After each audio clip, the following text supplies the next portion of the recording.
Now, we're also learning tonight that sales are ceasing for 6 Dr. Seuss books over what's being described as racist and insensitive imagery. Now, the books include titles like "And to Think That I Saw It on Mulberry Street," "If I Ran the Zoo," "The Cat's Quizzer." As the Dr. Seuss Enterprises told the AP, these books portray people in ways that are hurtful and wrong. Now, it comes as the Biden White House has literally erased Dr. Seuss from their Read Across America proclamation this week. It follows last week's debacle with Mr. and Mrs. Potato Head going gender neutral. And by the way, Michelle Obama herself, yep, you can see in that picture there, wasn't long ago, Dr. Seuss was beloved by all.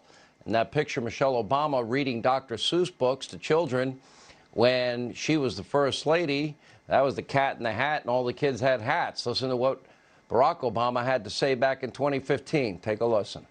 Pretty much all of the stuff you need to know is in Dr. Seuss. We're all the same. So why would we treat somebody differently just because they don't have a star on their belly? If I think about responsibility, I think about, importance sitting on the egg up in the tree while Lazy Maisie's flying off. Yes, I like green eggs and ham. That's about all I remember. Here with reaction, civil rights attorney, Fox News contributor, Leo 2.0, Terrell, along with Dr. and Professor Dibinga. He is with American University. Professor, thank you for being with us. You support canceling these books. Tell us why. Well, thank you for having me. I definitely appreciate it. And as far as I look at it, it's not about canceling these books. It's about Dr. Maya Angelou saying, when you know better, you do better. And Dr. King saying the time is always right to do right. You support not selling it. You support this effort. So we got to just, you can be straightforward. I support the decisions of a company making a decision on its own that it didn't want to offend a group of people. So I'm all about supporting this. I've read Dr. Seuss books growing up. What specifically is in the books, though, Professor? What specifically do you object to? I specifically object to images that depict Asians in a horrible light, that depict African people, black people in a horrible light, and this is something that Dr. Seuss has had a history of doing. For people that haven't read them, tell us exactly the light that they're cast in. I haven't read these books. My kids are much older. Well, when you talk about these particular books and you talk about the way they make Asians look, it's the classic example of what we call Orientalism, where they're made to look like they're exotic, where they're made to look like they are less than civilized, and that is also the case with the African characters who appear in the books. We have to understand that over 2,024 characters, 45 of them are non-white, and 43 of them look like they're subhuman. And I believe that this company is making the right decision to respect how these people are viewed, especially look at what's happening right now. When you talk about hate crimes, the number 1, 2, and 3 targets are black, Jewish, and Asian people right now. And so we see that there's a correlation between the literature and what happens in society. So, and I asked you this earlier on my radio show today, based on your standard, then, the Margaret Sanger, the founder of Planned Parenthood that supports racism and eugenics, and let's see, once bragged about speaking to the Ku Klux Klan, I'm sure that you would support no money going to an organization that was founded by such an individual, but meanwhile hundreds of millions of taxpayer dollars have gone there. I'm sure you would support canceling that, wouldn't you? Absolutely not. The fact of the matter is we go to universities that were constructed and made by slaves. The White House was built by slaves, and now they have changed. They're doing their work to be better, be more inclusive. Or should we start destroying universities? Some of us may advocate for that. I certainly don't. I believe Planned Parenthood should stay supported in the role that it is right now. All right, like I said, bring in Leo Terrell. You do better. Leo. You know, I just heard rhetoric. This is a continuation of the program that we had on your radio show.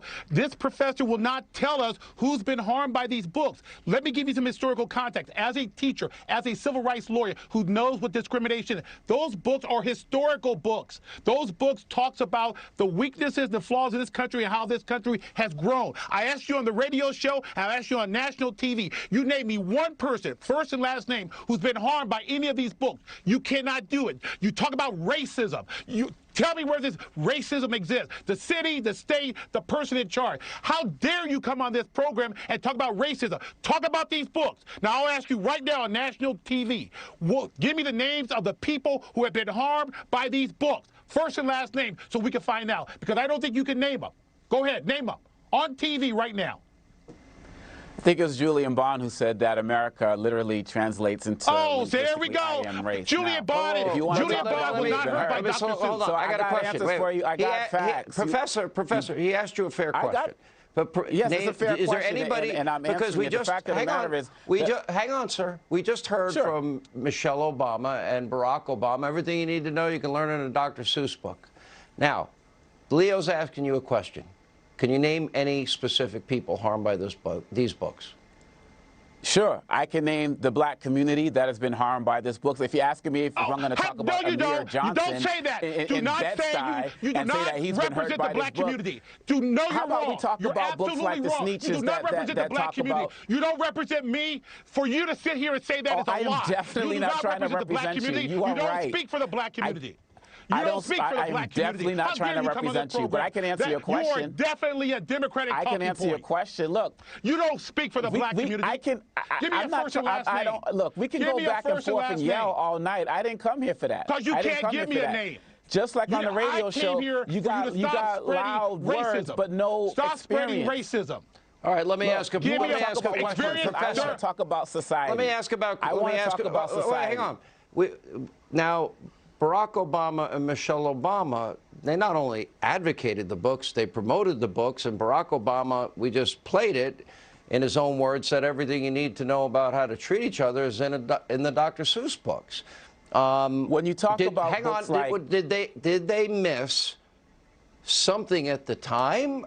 Because obviously they viewed them very favorably. I think throughout Dr. Seuss's history, we have all missed something. And when you look at books like the Sneetches, for example, that has been used as part of anti-racist literature. But then when you take a deeper look, you see that it tells you that it's okay to be colorblind. Your kids have those books. I'm sorry. I thought I was speaking. I'm sorry. I thought I was speaking.